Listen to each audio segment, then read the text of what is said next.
નર્મદા જિલ્લાના સાગબારા ખાતે જંગલ જમીનના હક માટે ચાલી રહેલા આંદોલનનો આજે 16મો દિવસ છે। 16મા દિવસે પણ ખેડૂતો અને મહિલા આગેવાન લીલાબેન વસાવા પોતાના મક્કમ નિર્ધાર સાથે ધરણા પર અડગ રહ્યા છે। આંદોલન દરમિયાન તબિયત લથડતા બીમાર ખેડૂતો અને મહિલા આગેવાનોનું તંત્ર દ્વારા મેડિકલ ચેકઅપ કરવામાં આવ્યું। આ આંદોલનને સાંસદ મનસુખ વસાવા અને નાંદોદના ધારાસભ્ય દર્શનાબેન દેશમુખનું સતત સમર્થન મળી રહ્યું છે। નિવૃત્ત વન અધિકારી અનુરુદ્ધસિંહ ગોહિલે જણાવ્યું હતું કે જેમને સનદ મળી છે કે દાવા પેન્ડિંગ છે તેમને વન વિભાગ દ્વારા અટકાવવામાં કાયદેસર છે। ખેડૂતોએ સ્પષ્ટ ચીમકી ઉચ્ચારી છે કે જ્યાં સુધી તેમને ન્યાય નહીં મળે અને જમીન બાબતે યોગ્ય ઉકેલ નહીં આવે ત્યાં સુધી તેમનું આંદોલન યથાવત રહેશે।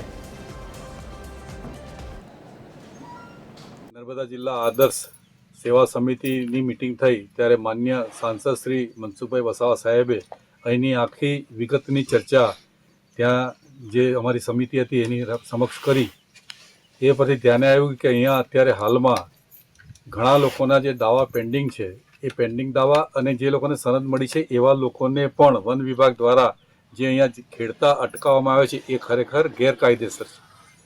અહીંયા સ્પષ્ટપણે બતાવવામાં આવે છે કે એક પ્રાયોજના અધિકારી એવું બોલે છે કે ભાઈ જ્યારે દાવા પેન્ડિંગ હોય અને એ પેન્ડિંગની જ્યાં સુધી કાર્યતા પૂર્તતા ન થાય ત્યાં સુધી આ ખેડૂતોને જમીન ખેડતા અટકાવવામાં ન આવે એવો સ્પષ્ટપણે ઉલ્લેખ કરેલો હોવા છતાં જે આ કૃત્ય કરવામાં આવે છે ખોટું છે।